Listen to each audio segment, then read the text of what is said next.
Fala galera do canal, beleza? Tô aqui para mais um vídeo com um convidado, essa primeira entrevista aqui no canal, o convidado Alfredo Sequeira, é isso mesmo? Sequeira. Alfredo Sequeira com E. Perfeito. O Alfredo, ele tá liderando, né? Ele tem um projeto chamado AIS Livres, correto? E tô estudando para ser um agente autônomo. Conheci ele, achei incrível o projeto e vim trazer para o canal aqui para vocês conhecerem também o projeto dele. Vou pedir para ele se apresentar, contar sobre o projeto.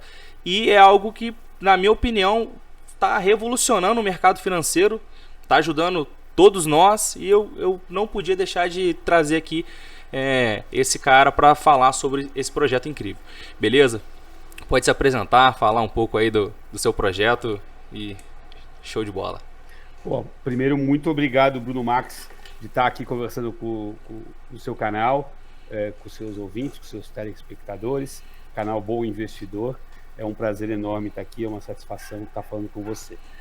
Como você me disse, meu nome é Alfredo Sequeira, estou no mercado aí há 30 anos, comecei no mercado em 1993 como auxiliar de pregão, depois eu virei operador de pregão Bovespa, depois eu fui operador de pregão BMF, eu virei agente autônomo de investimentos em 2002, fui subir para a mesa para atender pessoa física em 2002, né? Naquela época quase ninguém atendia pessoa física, tinha um projeto do Raimundo Magliano, Bovespa vai até você, né? O Raimundo Magliano era o presidente da Bolsa nessa época, e eu lá fiquei como ponta de mesa, comecei, né? Aí depois virei gerente da corretora, né? Depois eu virei superintendente da corretora. E em 2014, já com 21 anos de experiência no mercado, eu montei minha empresa de assessoria de investimentos, que chama DNA Invest. Bacana. Basicamente, é isso aí minha história. Se você me permitir, Bruno, eu gostaria de compartilhar aqui a tela. Com certeza. Pode ser? Pode. Deixa eu pegar aqui. Fiz uma apresentação aqui especial para vocês aí do canal Bom Investidor, tá bom? Opa, ficou bacana. Seu logo aí, tá bom? Vamos lá, falar um pouquinho da profissão, né? O que é não é mais agente autônomo, tá? Já te dando já um risozinho para a prova. Agora é assessor de investimento. Conseguimos, essa é uma vitória que eu vou falar um pouco mais para frente. Mas a profissão de operador de pregão, infelizmente, não existe mais. Eu fui operador de pregão, não existe mais. Importante dizer o que o agente autônomo não é. O agente autônomo não é um gestor de carteira. Quem quer fazer gestão de carteira pode trabalhar numa asset, pode trabalhar no family office, pode trabalhar num banco, numa gestora de um banco, mas nunca pode ser agente autônomo, nunca pode ser assessor de investimentos. Preciso me adaptar agora a falar só assessor de investimentos, que eu falava os dois. Nunca vai ser um assessor de investimentos. Assessor de investimentos assessora. Qual a diferença do gestor para o assessor? O gestor toma decisão pelo cliente. O assessor não pode tomar decisões pelo cliente. Inclusive, ele é auditorado em relação a isso. Nós também não somos analistas. Nós não fazemos análise. Alfredo, eu adoro fazer análise. Cara, vai ser analista. O assessor de investimentos que gosta de fazer análise e faz análise está perdendo o seu tempo. Porque ele não pode fazer análise, não pode passar essa análise para o seu cliente, né? Ele está perdendo o tempo de uma corretora. Eu aqui trabalho por exemplo, com a corretora Ágora Bradesco, né? A Ágora Bradesco tem lá, acho que mais de 300 analistas lá na sua área de análise. Por que eu vou me meter em fazer análise? Perder meu tempo para fazer análise? Se meu cliente pergunta qual são as melhores ações para comprar dentro do índice Bovespa, eu pego a carteira recomendada do Bovespa lá da corretora e mostro para ele. Aí você me pergunta, Alfredo, qual dessas ações você acha que é melhor? Eu não posso dizer qual que eu acho que é melhor, mas eu posso fazer uma pergunta para ele. Você quer que eu ache qual que eu acho que é melhor em termos de potencial de valorização, ou em termos de pagamento de dividendo, ou em termos de empresa ser das maiores? Alfredo, eu quero de pagamento de dividendos. Olha, dentre essas ações aqui, a que mais paga dividendos, segundo a análise da corretora, é essa aqui, né? Então a gente consegue ajudar o cliente sem precisar fazer análise. É isso aí, você vai assessorar, né? Assessor de investimento. Isso aí. Então não somos gestores, não somos analistas, nós somos assessores de investimento. Nós trabalhamos para o cliente, isso é importante. Eu trabalhei 21 anos da minha vida para o dono do banco. Na verdade, a gente, quando era operador de pregão, trabalhava para o gerente do pregão. Quando virou operador de mesa, trabalhava para o gerente da mesa. Depois, quando virou gerente, trabalhava para o superintendente. Depois, superintendente, diretor, né? E se eu virasse diretor, trabalharia para o o presidente do banco e o presidente do banco trabalha para o dono, que trabalha para os acionistas, né? Então você vai sempre ter um chefe quando você está no banco. Sim. Quando você trabalha como assessor de investimentos, o seu chefe é o cliente. Ele precisa ter esse conforto de saber que você está lá para defender os interesses dele e não os interesses da corretora ou do banco que você é assessor de investimentos. Eu lembro, na época que eu era assessor de investimentos, tinha muito do pãozinho, na época que eu era funcionário de corretora, tinha muito isso do pãozinho do mês, ou pãozinho quente do produto que a corretora precisava vender. Independentemente de ser bom ou ser ruim, a corretora precisava vender. Uhum. Como agente autônomo de investimento, você não pode fazer isso. Você tem que sempre buscar aquilo que é melhor para o seu cliente, esteja esse produto aonde ele estiver, tá bom? Inclusive, algumas vezes você pode dizer para o seu cliente que o melhor é não investir, que o melhor é ele pagar aquela dívida. Quantas vezes eu já tive clientes que me ligaram e falaram: Alfredo, eu consegui um empréstimo no banco, ou eu tenho um empréstimo no banco que eu fiz há algum tempo por uma operação específica, já quitei essa operação, já não existe mais, mas eu estou com o dinheiro ainda e eu posso ficar com esse dinheiro ainda. Aí eu pergunto para ele: mas quanto você está pagando de juros por esse dinheiro? Sei lá, estou pagando de juros, sei lá, 8% ao ano. Você não tem uma operação que dê 10%, porque eu fico com esse delta, com essa diferença? Uhum.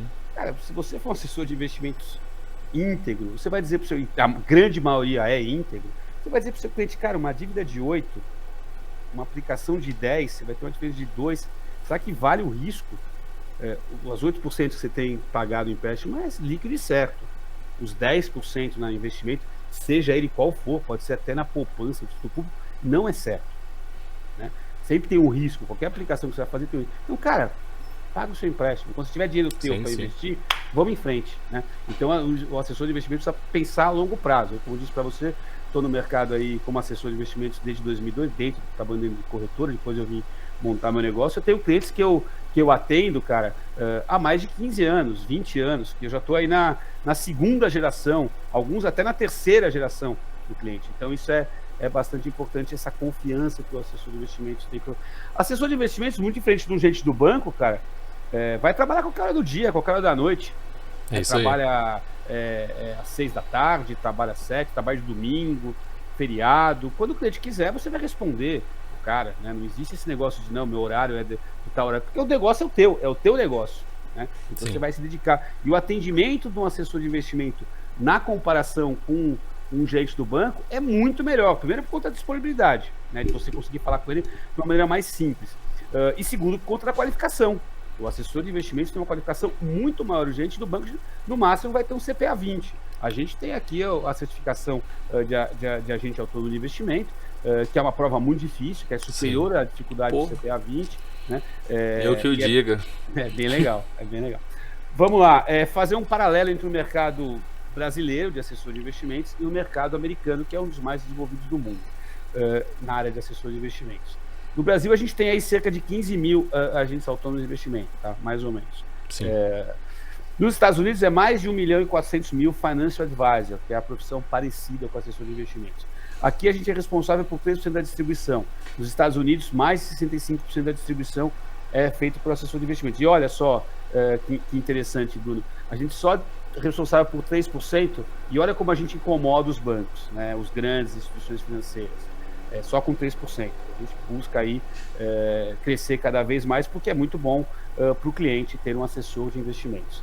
A taxa CVM, eu vou falar um pouco mais dela para frente, mas a gente, enquanto não for aprovada a medida provisória, a gente paga aí de R$ 2.500 por ano. Nos Estados Unidos é na pessoa física, né? Fora a parte da pessoa jurídica, depois eu falo mais para frente. Nos Estados Unidos, no máximo, você vai pagar $150. Aqui, a gente tem um problema ainda, apesar do Conselho Monetário Nacional ter aprovado o contrário. A gente tem uma regulamentação da CVM agora, que proíbe o agente autônomo, assessor de investimentos, perdão, de ter sócio não assessor de investimentos. Nos Estados Unidos, você pode ter sócio, inclusive é considerada a 6ª melhor profissão dos Estados Unidos. Aqui a gente tem exclusividade para distribuição de valores imobiliários, então para ações, para debêntures, você precisa trabalhar título público, você precisa trabalhar só com uma corretora. Para fundos de renda fixa bancária, você pode trabalhar com mais de uma. Nos Estados Unidos, e na grande maioria do mundo, pode dizer 99% do mundo, você pode trabalhar com quantas corretoras você quiser, né? Essa regra criou uma enorme distorção de mercado, mais para frente eu vou falar disso. E aqui você tem uma enorme demanda, uma demanda latente por assessores de investimentos, porque o brasileiro tem uma educação financeira muito ruim, muito baixa, né? E olha só que interessante, apesar de nos Estados Unidos as pessoas terem uma educação financeira muito maior que no Brasil, 65% das pessoas que investem através de um assessor de investimentos. Exatamente. Não faz sentido a pessoa investir sem a ajuda de um assessor de investimentos, a não ser que ela seja um super expert do mercado, e mesmo que o seja, sempre escutar uma segunda opinião de um profissional qualificado é muito positivo, tá bom? Correto. O que a gente já fez? O que o assessor de investimentos como profissão já fez, né? Primeiro, nós somos responsáveis pelo sucesso de diversas corretoras de valores do Brasil. Diversas. Aliás, a maior delas nasceu de um assessor de investimentos. Exatamente. Então, as corretoras conseguem ter uma capilaridade maior, conseguem concorrer com os bancos, e essa, por acaso, já é um banco até, foi comprada pelo maior banco do Brasil, por conta do trabalho do assessor de investimentos. É ele que vai nos rincões do país. Senão, a corretora tinha que abrir uma filial em cada estado ou em cada cidade. E como ela faz para chegar nas cidades? Trabalho do assessor de investimentos. Popularização dos investimentos em bolsa. O assessor de investimentos é o responsável pela popularização dos investimentos em bolsa. Ele que vai explicar os riscos e os benefícios dos investidores de investir em bolsa. O aumento do financiamento privado ao setor produtivo da economia. É importantíssimo você ter aí o financiamento privado, cada vez menos dinheiro público no setor produtivo da economia, para sobrar dinheiro para aquilo que o Estado precisa fazer, que é saúde, segurança e educação, né? Então, quanto mais dinheiro privado, como é isso, Alfredo? Poxa, uma empresa vai lançar ações, se o assessor de investimentos ajuda nessa oferta pública, ele está levando dinheiro do setor privado para o setor produtivo da economia, né? Da pessoa física para o setor produtivo da economia. Então é muito legal isso, Bruno. Esse trabalho, estou falando de ações, mas pode ser debêntures, pode ser através do CDB, pode ser através de vários instrumentos. Um CRI, um CRA. Melhor educação financeira. O agente autônomo, o assessor de investimentos é um agente de educação financeira, né? É um participante desse mercado. Ele explica para os seus clientes o que é, por exemplo, um CDB pré, o que é um CDB pós, qual a diferença de um e de outro, por que no momento é melhor fazer o pós, ou por que naquele momento é melhor fazer um pré, como é que está a curva de juros, o que é a curva de juros, o que é o CDI, né? Qual a diferença do CDI para a Selic. Esse é o trabalho do assessor de investimentos. Se você pegar uma roda de amigos, eu já fiz isso no clube, uma roda de eu e mais 10 amigos, e desses 10, só eu trabalho no mercado financeiro, e você vai perguntar para essa roda qual a diferença do CDB pré e do CDB pós, pode ter lá engenheiro, médico, dentista, no caso lá tinha um dono de uma grande empresa do Brasil, não sabia. E não é demérito isso, não é demérito, né? Não é a especialidade do cara. E a desconcentração bancária e o aumento da concorrência do setor financeiro. Isso a gente trabalha também. O assessor de investimentos é um agente de desconcentração bancária, de aumento da concorrência aí no setor financeiro. Vou falar só um slide da nossa associação. É uma associação, tá? Começou como um movimento sim, Bruno, mas se transformou numa associação. A associação se chama AIS Livres. Se você buscar aí @AIS Livres em qualquer plataforma, seja Instagram, YouTube, Twitter, LinkedIn, Facebook, nós estamos em todas, né? Muito bom. É uma associação que nasceu aí em 21 de março de 2019 e tem dois objetivos principais, né? Dois diferenciais principais, perdão. O objetivo da associação é defender os interesses, se organizar e defender de uma maneira organizada os interesses do assessor de investimentos pessoa física. Tá? Nós representamos a pessoa física do assessor de investimentos, não a empresa do assessor de investimentos. Nós temos dois diferenciais. Primeiro, independência, tá, Bruno? Tem que ter muito cuidado quando você monta uma associação, para essa associação não ser capturada por um participante de mercado. Imagine se você tem uma associação de assessores de investimentos, ou uma associação de pedreiros. E essa associação de pedreiros, mais de 50% dos conselheiros e dos diretores dessa associação de pedreiros trabalham numa construtora. Cara, será que essa associação vai fazer o que é bom para os pedreiros ou o que é bom para essa construtora? Exatamente. Isso vale também para os agentes autônomos de investimento, os assessores de investimento. uma associação de assessores de investimentos tem que ter algumas regras, ou de qualquer associação, para que ela não seja capturada por um participante do mercado. No caso nosso, seria uma corretora, né? Então, 40% dos conselheiros ou dos diretores, só podem ser vinculados a uma mesma corretora. Então, nós somos lá em 11 conselheiros, eu sou conselheiro porta-voz, tá? E 3 diretores. E aí, dos 3 diretores, 40%, então não tem como ser 2 da mesma corretora. Então, cada um é de uma corretora. E desses 11 conselheiros, no máximo 4 podem ser filiados a uma mesma corretora. E o segundo ponto, tão importante quanto o primeiro, é que a gente oferece consultoria jurídica aos nossos filiados. Então, a gente tem um corpo de advogados, né, que, eventualmente, se algum filiado tiver alguma dúvida em relação a algum processo que está acontecendo, o advogado vai dizer se isso está correto ou se está errado. E, óbvio, se o filiado quiser contratar o advogado, ele vai conseguir com algum desconto, mas aí é por conta dele. Tá bom? Mas essa assessoria, o cara fez isso, a corretora fez aquilo, pode, não pode, essa assessoria a gente dá. Isso pode, isso não pode. Porque até o AIS Livres, cara, aonde que o assessor de investimentos ia perguntar se estava certo ou se estava errado? Primeiro no escritório que ele trabalha, que está enviesado. Depois na corretora que ele trabalha, que está mais enviesada ainda. Exatamente. Aonde que ele poderia recorrer, né? Então, por isso a gente criou essa consultoria jurídica aos filiados. Como que faz para se tornar sócio aí, se associar ao AIS Livres? Como que é esse processo? No nosso site, se me permitir aqui, eu vou colocar aqui na tela. Deixa eu voltar aqui, parar de apresentação e voltar à apresentação. Tá. Então aqui, ó, associação e patrocínio, se associe ou patrocínio AIS Livres pagando pelo Pix. Bacana. Né? Então, se você quiser fazer pelo Pix, plano associado, você vai pagar aí como associado R$100 por ano. Tá? E aqui o patrocinador é R$1.000 por ano. Se você quiser fazer pelo PayPal, aí você consegue fazer no PayPal parcelado, e aí você consegue fazer 12 parcelas de R$10.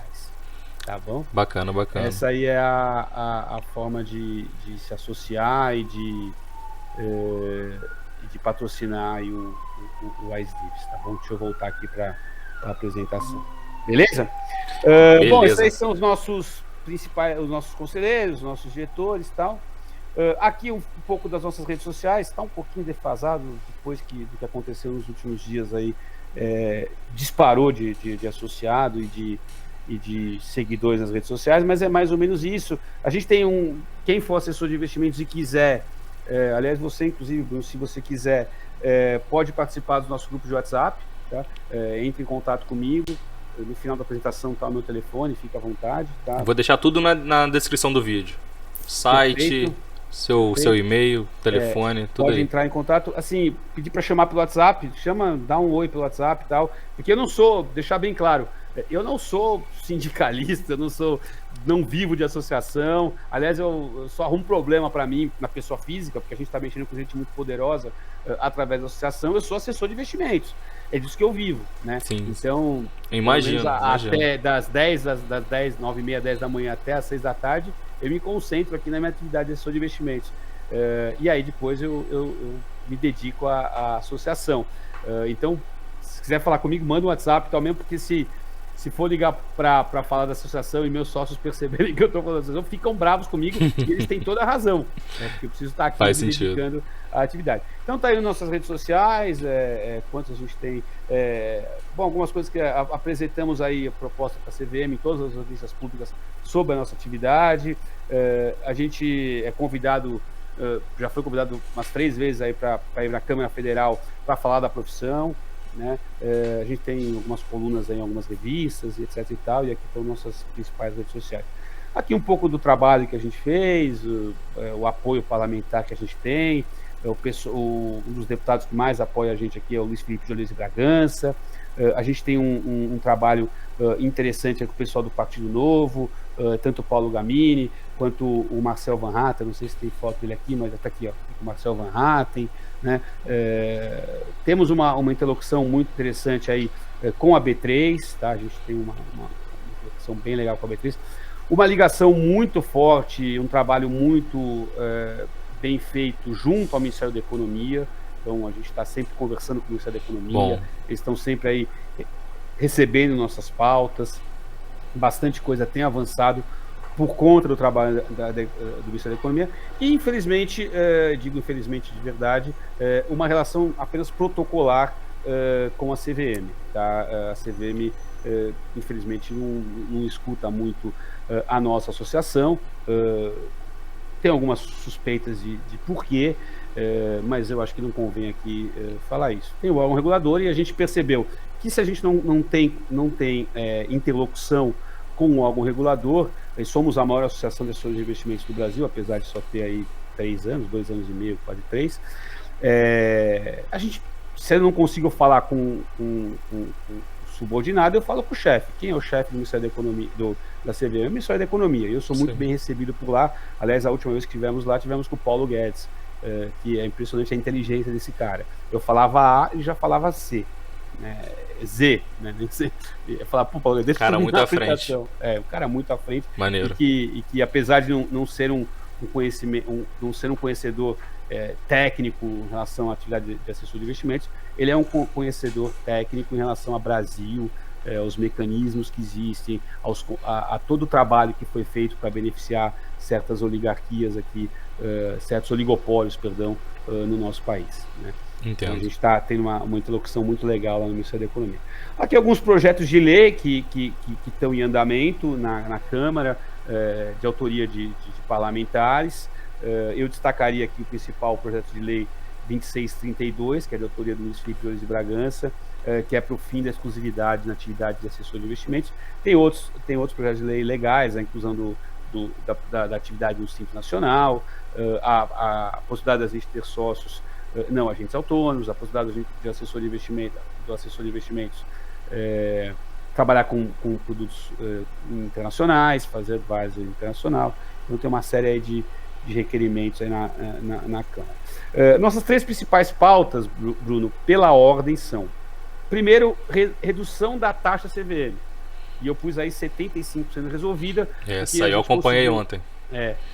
A gente conseguiu a edição numa medida provisória, através do Ministério da Economia, nosso trabalho no Ministério da Economia e no Parlamento também, a gente conseguiu uma medida provisória para redução da taxa CVM de 80%, 80% de redução da taxa CVM, e 50% na pessoa jurídica, 80% na pessoa física e 50% na pessoa jurídica. Isso foi para o Congresso, isso precisa ser aprovado até o dia 10 de março. Ontem nós conseguimos aprovar na Câmara e hoje já está no Senado, e a gente já está com gente lá no Senado, o Gustavo está lá hoje, para articular no Senado para que isso seja aprovado o mais breve possível. A data limite aí é dia 10 de março. Mas uma coisa sensacional que aconteceu ontem, eu acompanho, eu amo política, acompanho política aí há pelo menos uns 40 anos, eu tenho 47, eu vi uma coisa, para mim, nunca tinha visto. A matéria da versão da taxa CVM, Bruno, a MP, foi aprovada com 100% dos votos. Eu nunca vi isso.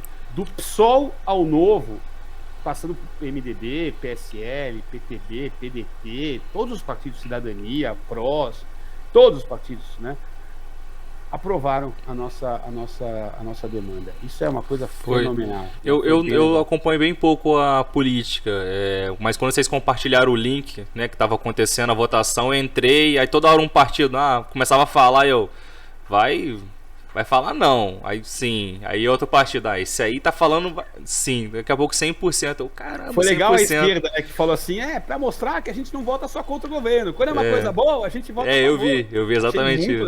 Achei muito legal. Pô, mandaram. Eu já tive umas 8 vezes na Câmara e é verdade, você vai conversar com o cara do PSOL e o cara fala, pô, mas é um absurdo que vocês pagam, eu vou mostrar o quanto a gente pagava, né? É um absurdo, né? E aí você vai conversar com os caras da direita também, pô, tá errado, todo mundo, não tem como, né? Enfim, o segundo ponto é o fim da exclusividade, eu vou falar um pouco mais disso mais para frente, e o terceiro ponto é a permissão para que o assessor de investimentos tenha sócio não assessor de investimentos. Aí tem alguns outros pontos, outras demandas, tem mais de 30, tá?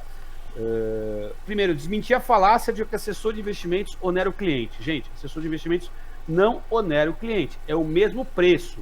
Se o cliente for atendido diretamente pela corretora ou através do assessor de investimentos, é o mesmo preço, não muda.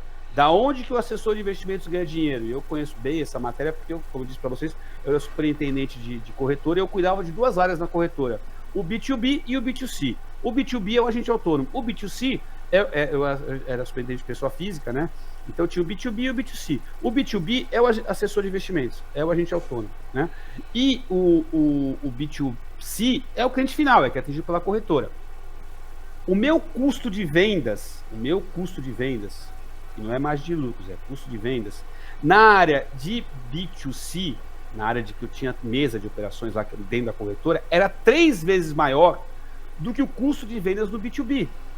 Por quê? Porque lá no B2C eu tinha que ter um funcionário, pagar o salário dele, pagar o computador, a licença do computador, infraestrutura, luz, café, telefone, ar-condicionado, tudo, né?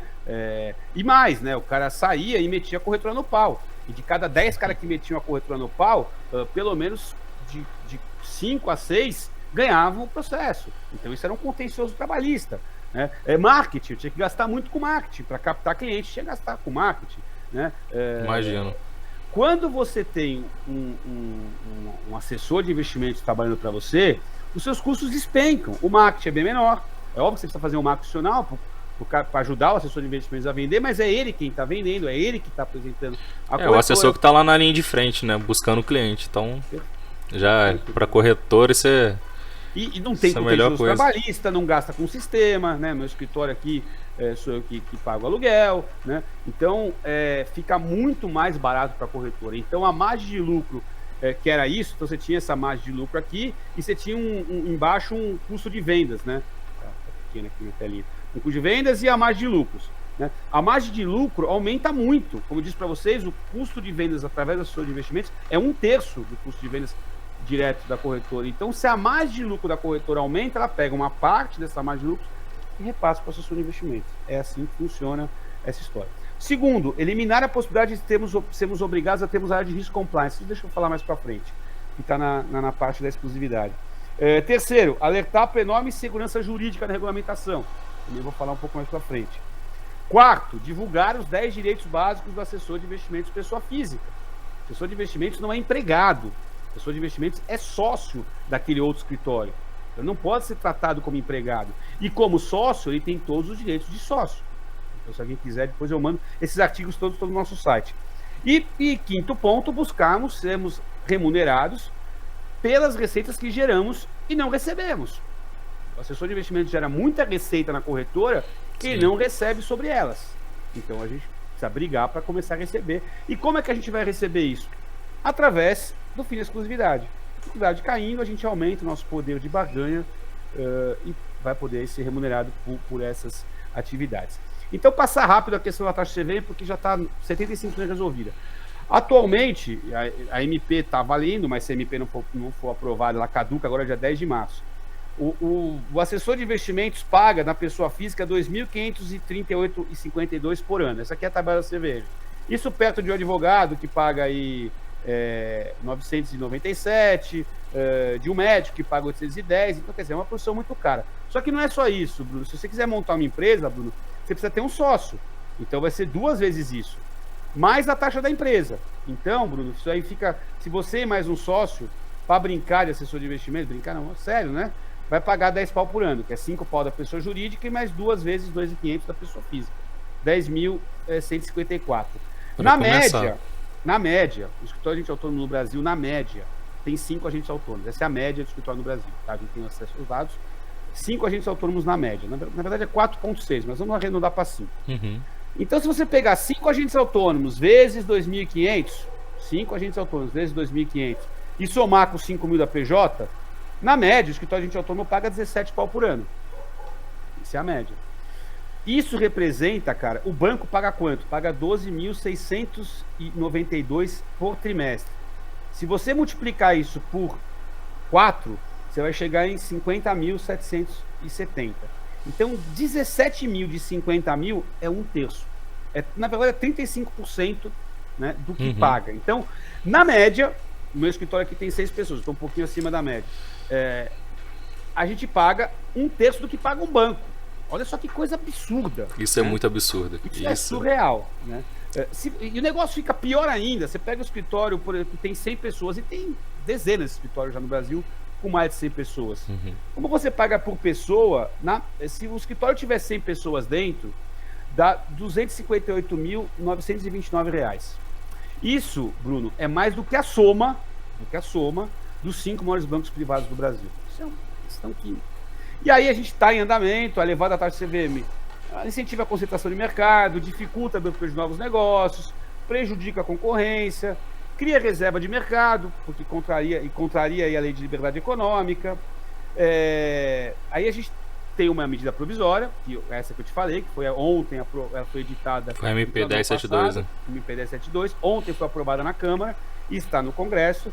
Por que é importante aprovar ela? Porque a gente vai dar mais oportunidades, né? Desses teus 15 mil inscritos aqui no canal, Bruno, a gente pode ter alguns que queiram, sei lá, se 10% Sim. deles quiserem ser agente autônomo, já são 1.500, né? Isso vai estimular as pessoas. Você não vai pagar 2,5 pau por ano, você vai pagar 530. É mais legal. A taxa vai cair para 530, tá? Se for aprovada a MP, de 2.538 vai para 530 na pessoa física. E na PJ, aqueles 5.077 vai dividir por 2, vai para 2.500 mais ou menos na PJ. Então vai ficar bem mais legal. Vai ficar justo, né? Mais justo. Porque 2.500 é fora da realidade para qualquer profissional. É importante porque enquadra a CVM, que a CVM arrecada 3 vezes mais do que ela gasta, né? Arrecada 38 milhões por ano só com agente autônomo. Ajuda na desconcentração bancária, porque quanto mais agentes autônomos, mais concorrência você vai ter. Ajuda na educação financeira. Ajuda a levar investimentos privados no setor produtivo da economia. E ajuda a ampliar a população dos investimentos em bolsa, em debêntures, em fundos, dos públicos e tudo mais. Tá bom? Agora eu vou entrar no ponto que eu acho que é o mais importante aqui da nossa atividade, que é a questão da exclusividade. E vou contar um pouquinho dessa história aqui de uma maneira rápida. Em 2011, Bruno, a CVM decidiu colocar a exclusividade na atividade de assessor de investimentos. A exclusividade em valores mobiliários, que basicamente são ações, debêntures e títulos públicos. Tá? A CVM usou duas premissas, duas justificativas, que na nossa opinião são justificativas e premissas falsas. A primeira justificativa, com todo respeito ao órgão regulador, a primeira justificativa do órgão regulador é que, com exclusividade, Bruno, eles diziam que ficaria mais fácil de fiscalizar. Algo que, na nossa opinião, não faz sentido algum. Por que não faz sentido algum, cara? Quanto mais corretora estiver fiscalizando, mais fiscalizado você será. Isso é óbvio. Se você tem um filho e tem uma babá cuidando dele, vai ser bem cuidado. Se tiver 2, vai ser mais. 3 vai ser mais. Quanto mais gente fiscalizando, quanto mais gente de olho no agente autônomo, no assessor de investimentos, perdão, mais fiscalizado ele será. Então essa premissa, essa justificativa não faz sentido. E em 2011 eu participei da audiência pública e disse isso, mas outra justificativa que eram só duas. Outra justificativa que a CVM usava era o seguinte, cara, como é que eu vou deixar o assessor de investimentos trabalhar com mais de uma corretora? Se ele fizer uma coisa errada, se ele fizer uma coisa errada, se ele cometer um erro, ou um erro, ou um ato ilícito, como é que eu vou punir ele? Se ele trabalha com 2 corretoras, como é que eu vou punir ele? Cara, pra gente também isso não faz nenhum sentido, Bruno. Por quê? Vamos supor que você seja um médico cirurgião cardíaco e você opere no Einstein, você é credenciado no Einstein, para você operar você precisa ser credenciado, e no Sírio-Libanês, mas no Sírio. Aí você vai fazer uma operação cardíaca lá, você comete um erro médico e mata o seu paciente. E a família do paciente vai te processar, o hospital vai te processar talvez, né? Lá vamos supor que seja no Sírio-Libanês, né? Você vai responder lá, cara, simples assim. Você vai pagar aonde você errou. Correto. É óbvio que é muito legal nesse caso que o Einstein vai ficar sabendo. É claro que ele vai ficar sabendo. Os hospitais se conversam, né? Olha, vamos supor, o Alfredo, o cirurgião Alfredo lá cometeu um erro aqui no Sírio-Libanês. O Einstein vai ficar sabendo, é claro. Sim. Né? E provavelmente o Einstein vai me descredenciar. Não tem problema nenhum. Mas essa justificativa da CVM, onde eu vou cobrar o erro, você vai cobrar o erro onde ele cometeu o erro, e é muito simples de você saber, né? Aí, falando um pouco dessa audiência pública, que isso mudou em 2011, tá? Isso vem desde 2011. Em 2011, a CVM chamou a audiência pública, aí tá todos os links aqui. E nessa audiência pública, essa galera toda aqui, cara, todo mundo foi contra. Eu participei também. 90% do mercado, mais de 90% do mercado foi contra. E aí a CVM, nessa matéria aqui do Estadão, diz, não, apesar de todo mundo ser contra, nós vamos colocar porque a gente acha que assim é melhor. E ela fez isso, né? E em 2011, existiam cerca de 9.600 agentes autônomos, assessores de investimento. Hoje, lá é agente autônomo aí. 9.600 assessores de investimentos.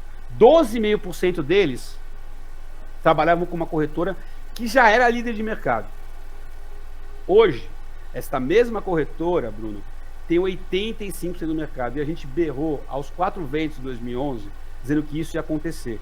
E a CVM falou, ninguém pode dizer que isso vai acontecer. Eu falei, vai acontecer. Se você obrigar o assessor de investimento a trabalhar só com uma corretora, só aquela que é líder de mercado, que está preparada e que está investindo naquele momento no mercado de investimento, vai crescer. As pessoas não Exatamente. vão crescer. E o assessor não vai poder experimentar outras corretoras, né? Dito e feito, cara, a corretora tinha 12% e essa corretora foi para 85% no mercado. Essa pequena altinha aí, de 12,5% para 15%, graças à decisão equivocada, com todo respeito, do órgão regulador. E olha só o que aconteceu também. Esse gráfico aqui, Bruno, ele mostra a linha, o total de empresas e assessores de investimentos, a linha. E as barras, o total de assessores de investimento. Tá? Olha que interessante. Em 2011, 2012, né, a decisão foi tomada em 2011 e 2012 ela teve efeito, existiam 1.956 escritórios de assessores de investimentos. Hoje, 1.156. Reduziu o número de escritórios. O que aconteceu? Concentrou.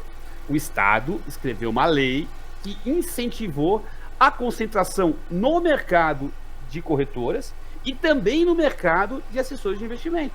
Porque apesar do número ter subido de 5.081 para 12.000 em 2020, que a gente fez esse gráfico em 2020, né? Olha só, subiu, já são 15.000, mas o número de empresas caiu. Existem 12 argumentos contrários à exclusividade, tá? 12 argumentos jurídicos e técnicos contrários à exclusividade, tá? Que são todos eles aqui. Eu não vou citá-los, vou deixar a apresentação para você, porque o principal deles é a Lei de Liberdade Econômica. A Lei de Liberdade Econômica é clara quando diz que o Estado não pode redigir leis que impeçam a livre concorrência. Não pode exigir leis que favoreçam um grupo econômico. E foi exatamente isso que a CVM fez quando impôs a exclusividade. E aí a gente tem um projeto de lei 2632, do deputado Luiz Felipe Loures de Bragança, que determina o fim da exclusividade. Por que é bom o fim da exclusividade? Não é só para o agente autônomo, para o assessor de investimentos. Por que é bom para o mercado? Né? Porque reduz a concentração, que já beira aí um monopólio. Isso aí. Porque o Brasil se adequa à legislação da OCDE. Não tem nenhum país da OCDE que trabalha com exclusividades de assessor de investimentos. Para a economia, porque aumenta e fortalece os canais de distribuição. Você só tem um canal de distribuição, é muito perigoso. Isso custa mais caro para o cliente. Para bancos, gestoras, empresas que emitem dívida, CRI, CRA, debênture, que deixam de ficar reféns de apenas um canal de distribuição. Se você só tem um canal de distribuição forte, com 85% dos assessores de investimento, quando você é um banco e quer colocar um papel lá, você vai ter que pagar mais caro para colocar esse papel lá. Se você é uma empresa que quer captar dinheiro, vai ter que pagar mais caro para colocar lá. Então é péssimo para isso. E principalmente para os clientes, para os investidores, que vão ter um assessor de investimentos que poderá apresentar opções de investimento em qualquer lugar para ele, né? Por que o fim da exclusividade, então, falando especificamente dos clientes, né? Os assessores de investimento poderão apresentar para os seus clientes produtos de diversas corretoras. Isso é muito bom, cara, quando você compra um carro novo, Bruno. Não sei se você... Hoje a juventude não gosta de carro, mas... Verdade. Eu compro um carro novo, eu sou velho. Eu compro um carro novo, eu pego o telefone e ligo pro meu amigo lá do clube, o Serginho, que é corretor de seguros. Falo, Serginho, eu comprei um carro novo, cara. Ele falou assim, Alfredo, você quer um carro novo você quer um seguro com marido de aluguel, que é aquele que troca a lâmpada da sua casa, arruma.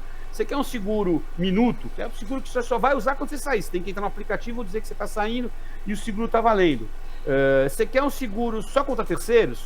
Você quer um seguro com sala VIP em aeroporto? Como é que você quer seu seguro, cara? Aí eu digo pra ele, cara, eu quero um seguro assim, assim, assado. Aí vai dizer, cara, pra esse teu perfil, o melhor seguro é o da Porto, por exemplo. Aí eu posso dizer, cara, eu não gosto da Porto Seguro, nunca gostei dela. Tá, tudo bem, tem um outro aqui que é da Mafra.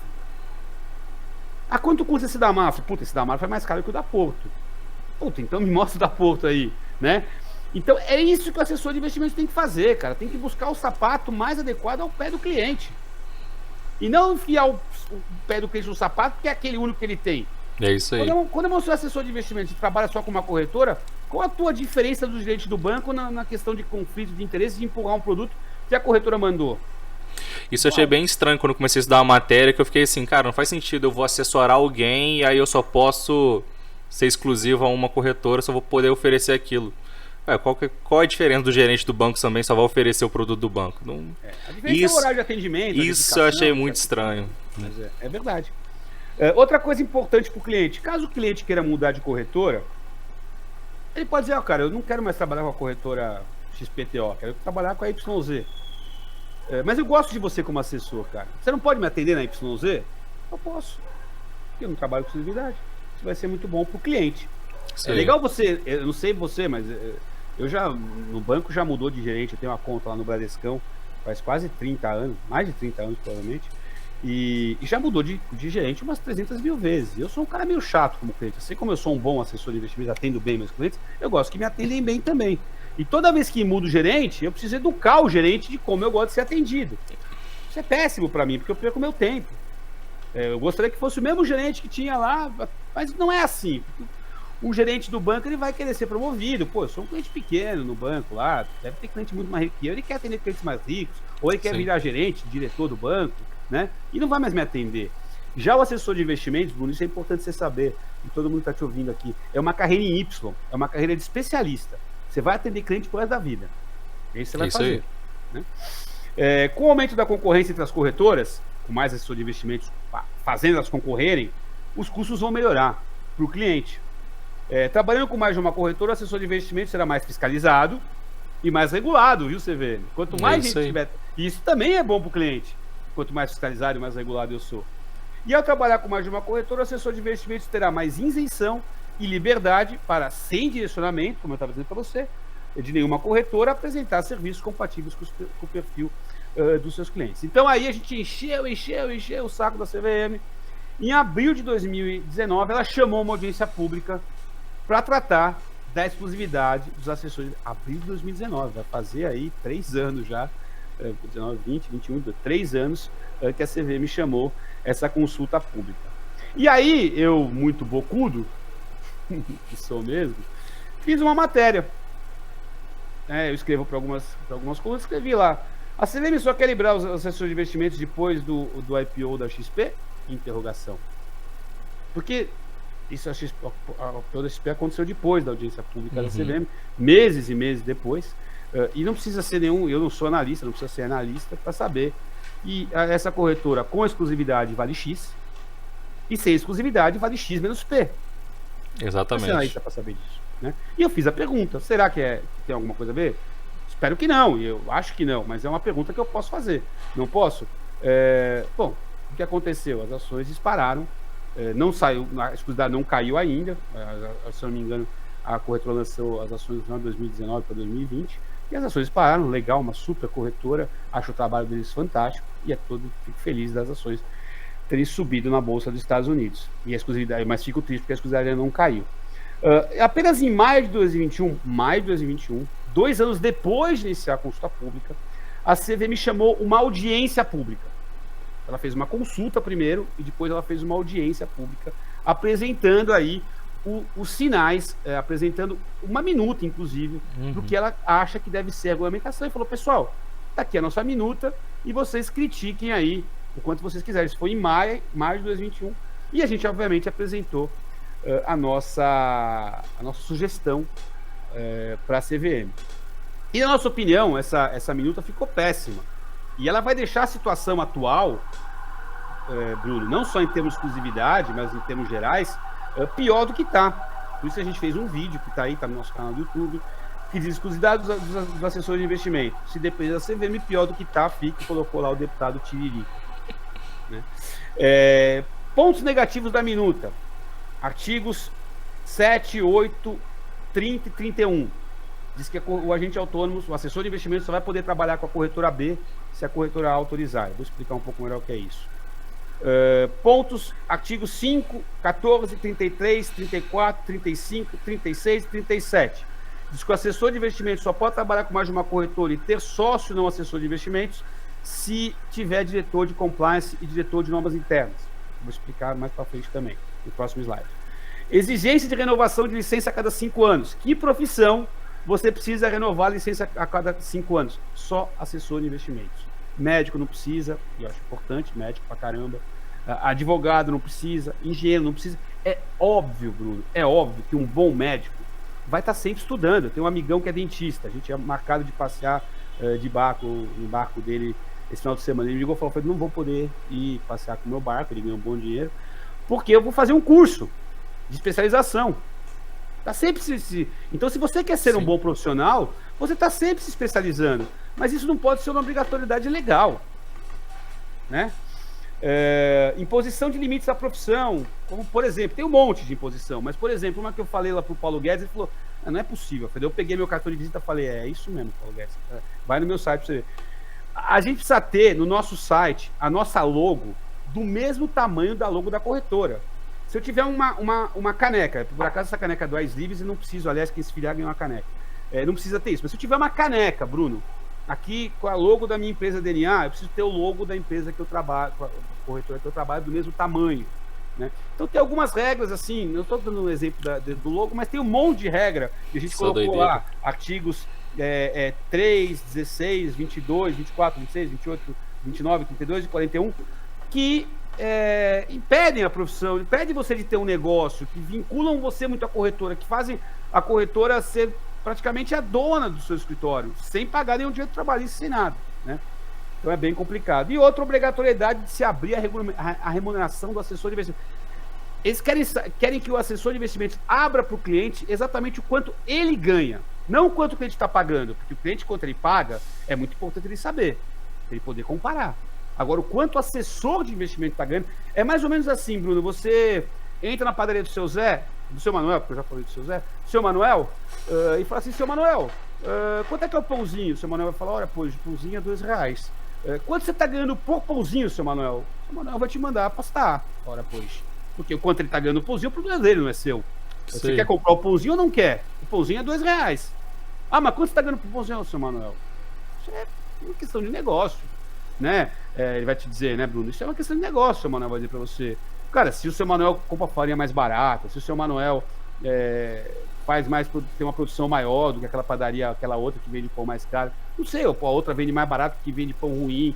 O problema é seu, você tem que ver qual é o pão que você quer comprar e você vai pagar aquele pão. De ponto final. É isso aí.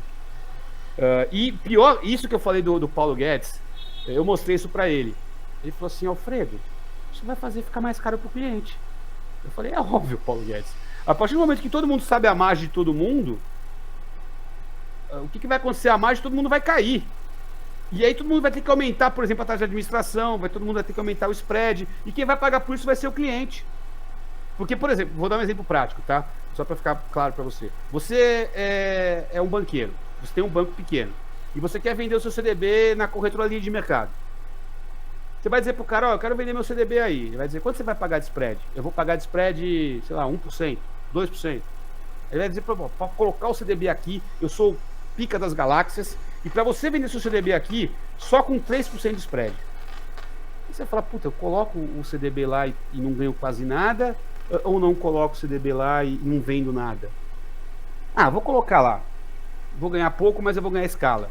É isso que eu quero.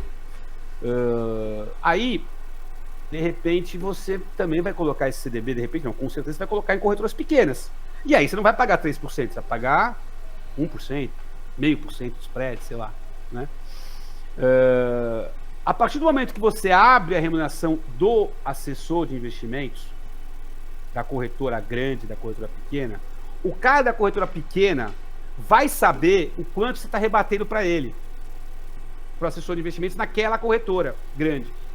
E ele vai saber exatamente qual é o spread que você está rebatendo lá. Porque ele vai fazer uma conta de regra de 3, Bruno. Porque ele sabe qual é o preço disso. Esses exemplos seria muito melhor se eu falasse com fundos, tá? Da taxa de administração de fundos. Se você rebate 1%, eu falei de CDB, mas era melhor eu falar com a taxa de administração de fundos. O que vai acontecer no final? Você vai ter que rebater o mesmo valor para todo mundo, Bruno. os 3% para todo mundo, porque o cara da corretora pequena vai te ligar e falar, porra, Bruno, você tá rebatendo 3% para a corretora grande lá, por que você não rebate 3% para mim? Ah, mas porque você é menor, pô, mas tá me pagando meio, e tá pagando 3 pro cara, pô, me paga 2 pelo menos. É isso aí. Você vai pagar 2. E você vai aumentar o rebate para todo mundo, e no final, para você ganhar algum, você vai ter que diminuir a taxa do cliente. Ou no caso do fundo de investimento, que eu acho que o exemplo fica melhor, você vai ter que aumentar a taxa de administração do seu fundo de investimento. E quando eu mostrei isso, o Paulo Guedes já falou, pô, isso vai custar mais caro pro cliente. Eu precisei... essa explicação que eu te fiz, eu não tive que fazer. Não precisava nem explicar. Eu falei, exatamente isso, cara. Exatamente isso. Isso é coisa de louco. Isso é coisa de louco. Qualquer pessoa normal não faria isso. E a gente tentou debater com a CVM sobre isso. E a CVM correu. A CVM não debate com a gente. Né? A CVM só debate em terrenos onde ela se sente protegida. E isso é complicado. Acho que o regulador... E eu fui lá debater com o Ministério da Economia. O Ministério da Economia debateu comigo numa boa. Né? Aqui a comparação das propostas apresentadas pela CVM, pelas propostas apresentadas para a CVM por ocasião dessa audiência pública que eu te falei. Então, quem está alinhado com quem? Né? O Ais Livres está alinhado com o Ministério da Economia, que está alinhado com a corretora Orama, e a CVM está alinhado com a associação que é capitaneada aí pelos grandes escritórios de agentes autônomos e pela grande corretora de mercado do Brasil. Falar do artigo 30, só um exemplo, vou falar do artigo 30 e 36. Artigo 30 da minuta CVM, olha só que doideira. O contrato entre o intermediário e o agente autônomo de investimento, pessoa jurídica, deve indicar expressamente, vou até riscar aqui, se é admitida a possibilidade do agente autônomo de investimentos, agora assessor de investimentos, celebre contrato com outros intermediários para a prestação de serviço. Por isso que eu coloquei aqui a maquininha, que foi difícil achar essa maquininha na internet, que tem aqui Pepsi, Coca-Cola, Sprite, Tubaína, tem todos os tipos de refrigerante aqui nessa maquininha. A CVM, ela está dizendo o seguinte, você tem um mercadinho que vende Coca-Cola. No teu contrato de compra de Coca-Cola com a Coca-Cola, com a FENSA, o contrato que você vai fazer com a Coca-Cola, vai ter que estar escrito lá se a Coca-Cola autoriza ou não a você comprar Pepsi. É mais ou menos isso que está dizendo. Sim. Parece uma coisa de doido, mas é exatamente o que está dizendo neste artigo. Tem um advogado que falou de uma maneira mais bonita, falou assim, isso é uma letra morta. Eles estão dando isso é letra morta. Dizer que não tem exclusividade, mas que quem decide se você pode trabalhar com outra corretora é a corretora. A própria corretora. Porra! E sabe o que me deixa chateado? É que se você vai olhar, der um Google aí, puxar notícias sobre isso, 99%, não vou dizer sempre, porque pode ser que passado uma que eu não vi, da grande imprensa, Bruno, diz que vai cair a exclusividade. Porque a CVM na minuta começa dizendo que a exclusividade foi errada, foi um erro, ajudou na concentração de mercado, é contra a lei e tal, e a gente vai acabar com ela. Mas a gente só deixa você trabalhar contra a corretora se a corretora deixar. Não faz sentido. Nenhum. Aí tem outro artigo que é o 36. Tem um monte de artigos, só coloquei 2 aqui. São muito 2. Você só vai poder trabalhar com mais de uma corretora e só vai poder ter sócio que não seja assessor de investimentos se você tiver um diretor estatutário de compliance e um diretor estatutário de normas internas. Isso daí é totalmente inútil e dispensável, porque a própria CVM tem um projeto de redução de custos de observância. O que diz esse projeto? Cara, se você tem 2 atividades que fazem a mesma coisa em 2 locais diferentes, você elimina uma. E que atividade é essa? Compliance e normas internas. Todas as corretoras têm isso. E a gente tem que seguir o compliance e norma interna das corretoras. Porque eu preciso ter isso internamente. E mais, Bruno, o assessor de investimentos, ele não é o agente fiduciário. O que significa agente fiduciário? Para deixar a coisa mais clara. É o cara que tem o cadastro do cliente. O cadastro não está no assessor de investimentos. O cadastro está na corretora. A grana vai para a corretora. A conta está na corretora. O assessor de investimentos é só um vendedor da corretora. Ele é o vendedor da corretora. Ou de uma, ou de várias que a gente quer. Da forma que a gente quer. Ele é um vendedor. Ele não tem o dever fiduciário. Então não precisa ter área de compliance. Não. Isso é para encarecer mais o negócio, para inviabilizar que você trabalha com mais de uma corretora. Só isso que eu posso perceber. E também para só permitir que grandes escritórios de assessores de investimentos tenham sócios não assessores de investimento. É óbvio. Faz sentido. Ninguém aqui, Bruno, é contra compliance e normas e risco e escambau. É óbvio que se um investidor quiser colocar dinheiro aqui no meu escritório, um investidor, uma empresa de private equity, um grande fundo, né, quiser colocar dinheiro na minha empresa, pode ser meu escritório, pode ser a barraquinha do seu Zé, o Mercedes do seu Zé. Ele vai dizer, cara, eu vou colocar grana aí, mas você vai ter que ter uma área de compliance, você vai ter que ter uma área de risco, você vai ter que ter uma área de normas, você vai ter que ter manuais. Mas isso é uma exigência do investidor e não uma exigência do regulador. O regulador não tem que se meter nisso, cara. Porque senão o Pão de Açúcar nunca chegaria onde estava. Porque o seu Diniz, lá, não o Abílio Diniz, o pai do Abílio Diniz, começou lá com uma padaria aqui se eu não me engano, foi na Brigadeiro, né? Começou com a padaria lá, não tinha normas, não tinha compliance, não tinha porcaria nada disso. E ele foi crescendo, e um dia alguém quis colocar uma grana lá, ou ele se sentiu que era importante ter uma área de normas e controles. Você não vai deixar ninguém crescer desse jeito, pô.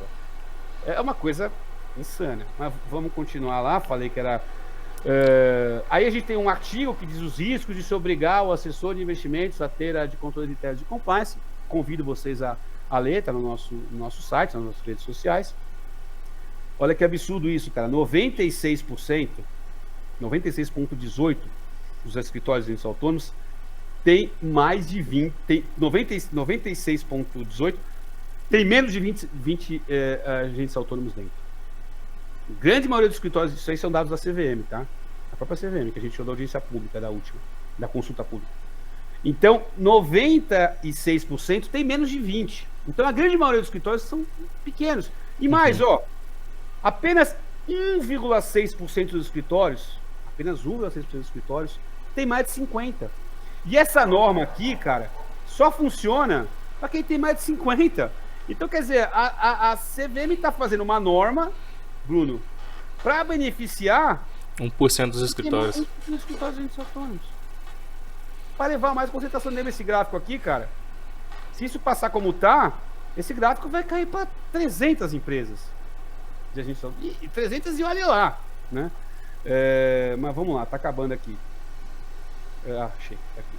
Então, esses são os últimos slides. Nosso negócio, não quero te desanimar não, Bruno, mas do jeito que está agora, nós temos um negócio com uma enorme insegurança jurídica, né? Apesar de a gente ser responsável pelo sucesso das corretoras, etc e tal, pelo aumento do financiamento produtivo e pela desbancarização, aumento da educação financeira, a gente tem 3 riscos: o comercial, o sucessório e o trabalhista. Vamos começar pelo risco comercial. Cara, é uma doideira você ter um negócio, você investir nesse negócio, você colocar a tua grana, teu suor, o futuro da tua família, numa empresa que só tem um fornecedor. Imagina, você vai vender bala e só compra a bala de uma marca. Essa fábrica pode fechar, esse cara pode não querer te vender mais bala. Isso aí. Aí, cara. Isso não faz o menor sentido. Assim, nada contra quem quer ter o bar Brahma. Pô, quero ter o bar Brahma. Pô, legal, a Brahma vai te dar o guarda-chuva, guarda-sol, vai te vender cerveja mais barata, vai te ajudar no marketing, etc. Mas esse é o bar Brahma, é o teu modelo. Mas, pô, quero montar um bar, cara, com cerveja de todos quanto é tipo. Não, é esse bar que eu quero montar, não é o bar Brahma. Aqui a gente só pode montar o bar Brahma. E se a Brahma quiser, nesse modelo de negócio do assessor de investimentos, a qualquer momento, isso é uma coisa que eu acho totalmente normal. Pô, eu compro o Brahma, de repente a Brahma fala, eu não quero mais vender cerveja pra você. Tudo bem. Tem outras. Uma decisão dela, tem outros para comprar. Já tem um contrato de compra com outras. Agora, nesse modelo, você montou seu negócio, você cadastrou seus 10 mil clientes lá na corretora. Isso aconteceu com grandes escritórios de assessor de investimento, né? E de repente a corretora, por qualquer motivo, seja justo ou seja injusto, ela pode desligar o agente autônomo e acabar com o sistema dele, e os clientes ficam lá. Ele não tem nem o telefone se ele não anotou numa planilha ou não anotou num caderninho. Não tem nem os telefones dos clientes ele tem. E aí tem que começar do zero de novo. Então esse é um risco comercial enorme. Sim. Segundo, risco sucessório. Você não pode ter sócios que não sejam assessores de investimentos atualmente. O Conselho Monetário Nacional aprovou uma regulamentação, uma norma, faz uns 2 ou 3 dias, que ela permite que o assessor de investimentos tenha sócios não assessores de investimentos. Só que isso vai precisar ser regulamentado pela CVM. Que é o que tudo indica, vai dizer que para o assessor de investimentos ter sócio no assessor de investimentos precisa ter risco e área de compliance, normas internas, né? Então, imagine, eu estou aqui conversando com você, vai acabar a nossa conversa, eu vou pegar meu carro e vou para casa, sei lá, Deus o livre, eu posso bater o carro e morrer. Se isso acontecer, Bruno, minha esposa e meus 5 filhos, não tem nada a ver com o que está acontecendo aqui na DNA Invest. Tudo que eu construí aqui do 2014 até 2022, esses 8 anos, meus sócios vão diluir minha participação e minha esposa não tem nada a ver com isso, porque ela não é assessora de investimentos, ela não pode ser sócia daqui. É um risco sucessório gigantesco. Você monta um negócio que você não consegue deixar para os seus filhos e para os seus netos e para sua esposa. Isso é complicado. E o terceiro ponto é o risco trabalhista. Já pensou se todo mundo que trabalhasse no Bradesco, na Apple, no Facebook ou na Fiat tivesse que ser sócio da empresa? Mas é isso que acontece com empresas de assessor de investimentos. Quando você vai trabalhar numa empresa de assessor de investimentos, Bruno, você obrigatoriamente tem que ser sócio. E isso não é bom para você, que não conhece as pessoas que você vai ser sócio, e para as pessoas que estão nessa empresa, que também não te conhecem. Isso aí. Ser sócio é uma relação visceral, cara. Apesar de estar aqui nessa empresa aqui há 8 anos, eu tenho 6 sócios só. Pô, um era meu braço direito na corretora, o outro era um amigo meu do clube, outro era um outro colega lá da corretora, né? Um é estagiário, que era estagiário aqui e virou sócio, né? E outro era um grande cliente que virou sócio. Eu não vou pegar o cara aqui na rua, mas tem escritório com 500 pessoas dentro, cara. E essas pessoas, a grande maioria, com 0,001% da empresa. Com hora para chegar, com hora para sair, com meta para bater, só ganha sobre o que faz, que não tem poder de negociação nenhum na empresa, não sabe nem os acordos comerciais que a empresa tem com a corretora, não sabe nada, nem fala com a corretora. Esse cara, velho, não é um sócio. Esse cara é um empregado disfarçado de sócio. E se esse cara se sentir lesado, ou se o Ministério Público do Trabalho, já aconteceu, for fiscalizar, o Ministério Público do Trabalho vai dizer que isso é uma relação de trabalho, de emprego e não de sociedade. E aí o cara, já aconteceu isso com o escritório de um amigo meu, que era exatamente esse modelo. Todo mundo tinha 0,001% e tinha 99% da empresa. Eram mais de 100 pessoas. Aí foi lá o Ministério Público do Trabalho e autuou o cara com uma multa milionária. Nos últimos 5 anos ele vai ter que pagar tudo que ele pagou para os caras e vai ter que pagar de volta de multa para o Ministério, para o governo, para o Ministério Público do Trabalho, não sei para onde vai essa multa. Aí ele veio e me ligou. Falou, pô, Fredo, é um absurdo isso, cara, absurdo. A instrução CVM 497, agora vai chamar a regulamentação 16, diz que você só pode ter sócios, não agentes autônomos. Desculpa, só pode ter sócio agente autônomo, assessor de investimentos. Que todos esses caras que trabalham comigo aqui tem que ser meu sócio. Eu não posso contratar via CLT. Eu não posso contratar via terceirização. Eu tinha que colocar ele como sócio. Isso diz a instrução CVM 497, a regulamentação 16. Eu falei, amigão, é o seguinte, a regulamentação CVM 16, a instrução 497, está aqui, ó. É uma norma, é uma regulamentação. Acima desta norma, você tem um negócio que chama CLT. É a Consolidação das Leis Trabalhistas. Consolidação das Leis Trabalhistas. Isso é uma lei, irmãozinho. A lei está em cima da norma.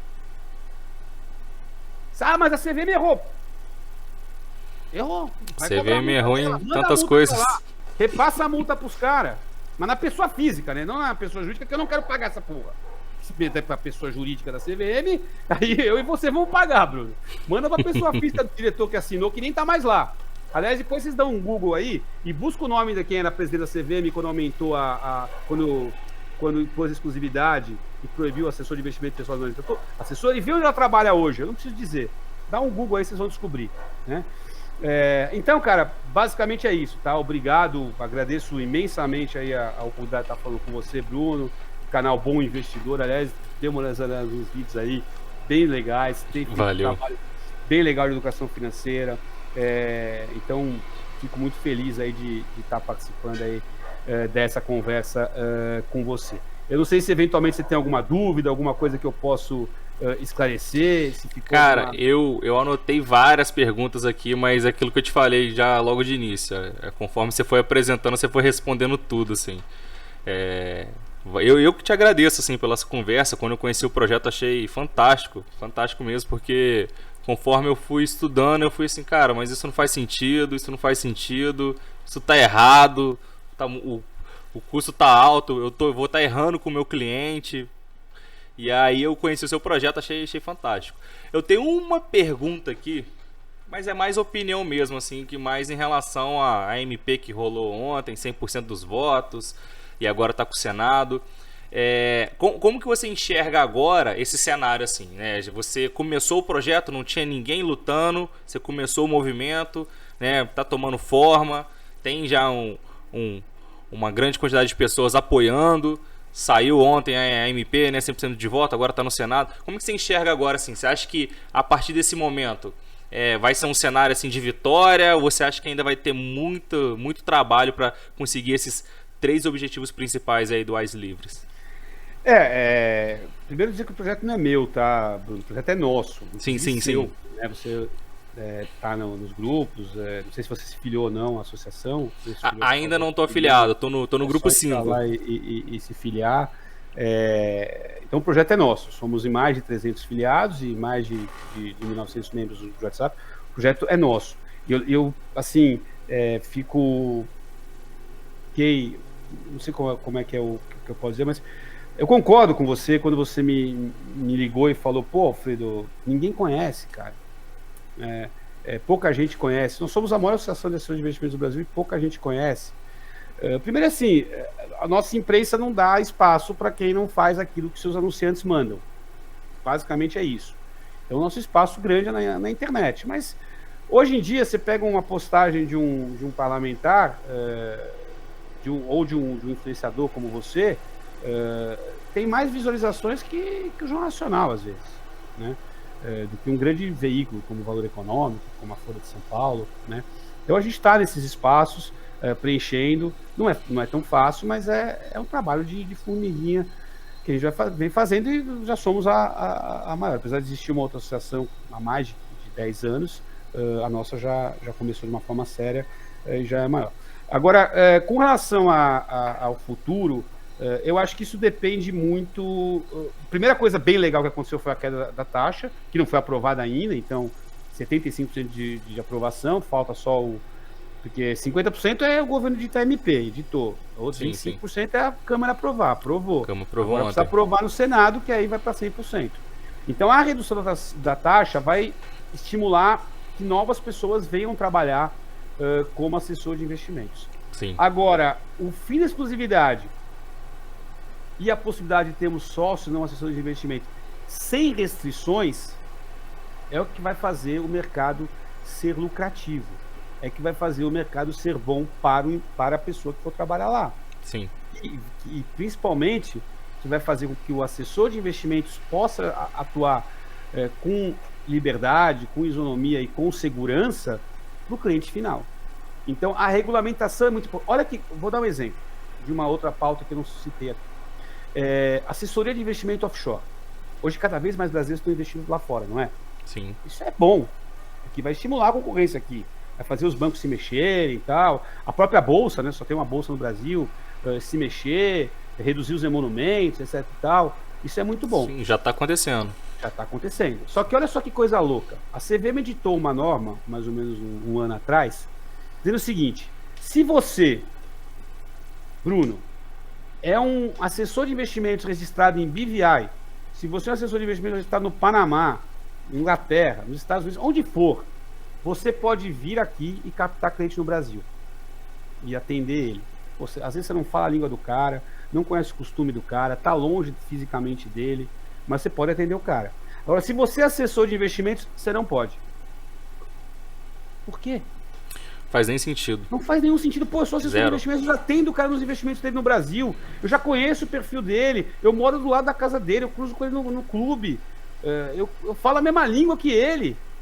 Por que eu não posso atender o cara? Não pode.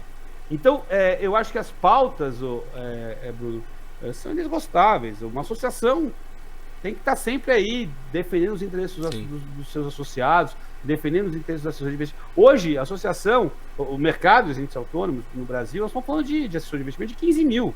Como eu mostrei para vocês nos Estados Unidos, 1,5 milhão. E quem precisa mais de assessor de investimentos, americano ou brasileiro? Pô, o brasileiro, brasileiro, cara. Com certeza. Muito mais. Então é um mercado hiper promissor. Mas é importante aquilo que eu falei no começo. Se você gosta de fazer análise, vai ser analista. Se você gosta de fazer gestão, vai ser gestor. Assessor de investimentos é um vendedor técnico. Vendedor técnico. Sim. que conhece do produto, que pode debater qualquer ponto do produto, mas ele é um vendedor. Você precisa ter uma habilidade comercial boa, você precisa ter uma empatia muito legal, entender, se colocar no lugar do outro, ouvir bastante o cliente, ter uma boa rede de relacionamentos, é importante também ter. Não é uma profissão para qualquer um. E outra coisa que é importante alertar, não é uma profissão que você vai ganhar milhões de reais, muito dinheiro, no curto prazo. Isso não acontece. Vou fazer uma conta para você aqui. Eu tô louco para fazer, para você ver quando diz que o assessor de investimento tem conflito de interesse. Vamos supor que você capta um fundo de investimento, Bruno, R$1 milhão. Você faz uma captação de fundo de investimento de R$1 milhão. Esse fundo de investimento tem uma taxa de administração, na média aí, uma taxa não tão muito boa, mas eu vou chutar para cima, tá? De 0,80. Então, se o cara aplicou R$1 milhão no fundo, ele vai pagar R$8 mil por ano de taxa de administração. Eu estou fazendo a conta aqui na HP, na HPzinha velha. Você vai pagar R$8 mil, o cliente vai pagar R$8 mil por ano de taxa de administração. É isso que o assessor de investimentos ganha? Não. Essa é a taxa de administração que o cliente vai pagar para o gestor do fundo, para o fundo. Disso daí, o gestor rebate, o gestor bonzinho, vai rebater isso aí 50%. Então, R$4 mil que vai para a corretora, rebate para a corretora. Porque o assessor de investimento está ligado na corretora. Desses R$4 mil, vamos supor que você tem um bom acordo com a corretora. O que é um bom acordo? Desta receita de fundos, receber 50%. Rebate para o escritório. Isso, rebate para o escritório. Isso 50%. Já caiu para R$2 mil. Só que você, Bruno, você é um sócio do escritório. Se você é seu sócio, então se é R$2 mil, metade para mim, metade para ele. Já caiu para R$1.000. Só que eu não coloquei aqui na conta que a corretora vai te cobrar um imposto de renda que ela recebe, ela cobra mais ou menos aí uns 12%, e você vai pagar também os 12% de imposto.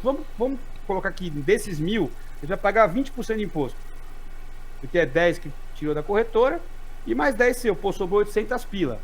Pô, captei 1 milhão, vou receber 800 pila? Não!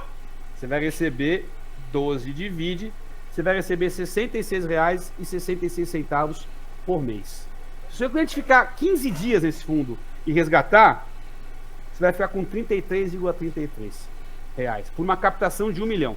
Se ele ficar um ano, se ele ficar um mês, você recebe R$ 66,66. Então, tu captou 1 milhão e você vai ficar com R$ 66. Então, para você ganhar, sei lá, R$5 mil, captando aí 66, divide, você precisa fazer 75 captações de 1 milhão para você ganhar R$5 mil nesta modalidade, nesta aplicação. Então, é um negócio, gente, estou falando de 75 milhões, né? É para você ganhar 5 pau. 5 pau.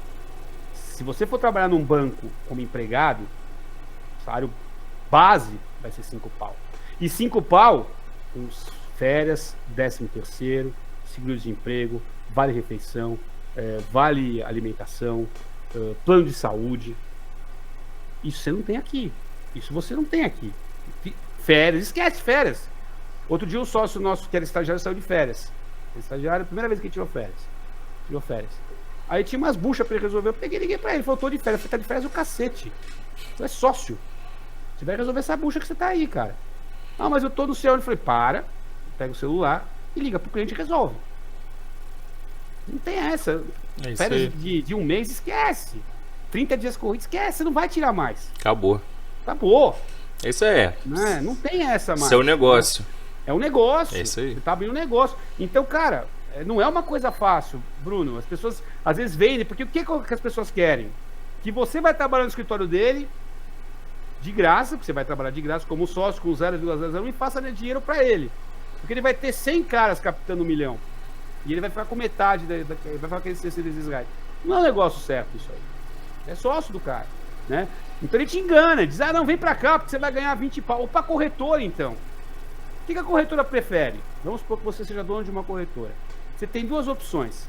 Você pega o Alfredo aqui, que tinha 21 anos de mercado, era superintendente de corretora, você pode fazer duas coisas com ele. Ganhava um salário, razoavelmente bem bom, como superintendente de corretora. Você tem duas opções com o Alfredo. Ou você contrata o Alfredo, vamos supor que o Alfredo ganhe lá seus 30 pau, como você entender, e paga 30 mil reais para ele, como empregado. E se você pagar 30 mil reais para ele, vai te custar uns 55, quase 60. Tem as questões trabalhistas e todos os benefícios que você vai pagar para ele. Ou você prefere pegar o escritório do Bruno, vamos supor que o Bruno seja agente autônomo, e dizer, Bruno, é o seguinte, eu estou te mandando 30 mil reais por mês, contrata o Alfredo, ou 35 até, contrata o Alfredo aí, e dá um garantido para ele por um ano. Você está entendendo qual é o mecanismo desse negócio? Né? Com exclusividade, qual é o meu risco? Qual é o risco do dono da corretora? Bruno, contrata o Alfredo. Ele vai ficar com você por um ano, e eu garanto esse 35 pau para ele, porque ele vai trazer negócio para você, né? É óbvio que eu estou falando de um executivo alto, né? Agora, a mesma coisa vale para o estudante, para o estagiário. A corretora vai lá e fala assim, ó, ao invés de eu pagar 2 mil reais de estagiário, eu dou 2.500 reais para o Alfredo e falo, enche de estagiário aí, Alfredo. E coloca como seu sócio. Coloca no contrato social lá como seu sócio. E o risco trabalhista fica com você, viu, cara? Se der cagada, é com você. Isso aí. Reduz todo o risco da corretora e entrega tudo na mão do assessor de investimentos. Então não é essa maravilha que eu gosto muito, ganho bom dinheiro já, estou há 8 anos com o meu escritório, ganho já como assessor de investimentos quase o dobro do que eu ganhava como superintendente da corretora, tenho muito menos estresse, eu detestava a vida corporativa de um banco, de política, de tapinha nas costas, não gostava disso, meu negócio sempre foi atender cliente, mas não é fácil, não é para qualquer um. É uma construção. Dinheiro para amanhã, é uma construção de longo prazo. Correto. Concordo totalmente. Está show então, Alfredo. Muito obrigado pela oportunidade de estar aqui com você. Se eu puder dar as palavras finais aqui. Com certeza, fica à vontade. Muito obrigado por estar aqui com você, Bruno, canal Bom Investidor. É uma satisfação. Estou à disposição de quem quiser conversar, tá? Peço só, manda mensagem do WhatsApp, não liga, manda mensagem do WhatsApp que eu vou responder com certeza. Já sou eu mesmo que respondo. Quem quiser conhecer um pouco mais o aislives.com, entra nas todas as nossas redes sociais, tá? E é isso. Vamos trabalhar por um Brasil melhor, mais justo e mais liberal. Saúde e paz aí para todo mundo. Perfeito, Alfredo. Muito obrigado, né, pela sua participação. Valeu de verdade. Eu acho que esclareceu muita dúvida. Até me ajudou muito também. Eu tô estudando, tô aprendendo as coisas e com as livres eu consegui ficar mais atualizado do que tá rolando. Então eu vou deixar todos os contatos seu aqui embaixo, né? Site, grupo do WhatsApp. Eu vou deixar o link direto para as pessoas, beleza? Vai rodar aqui embaixo também os links e aí. Canal do YouTube, né? Canal. WhatsApp, vocês estão também no Instagram, vou deixar tudo completinho aqui pra vocês, beleza? Fredão, mais uma vez, muito obrigado aí, tamo junto, a gente se vê lá no grupo. Beleza, saúde e paz, gente. Valeu, valeu.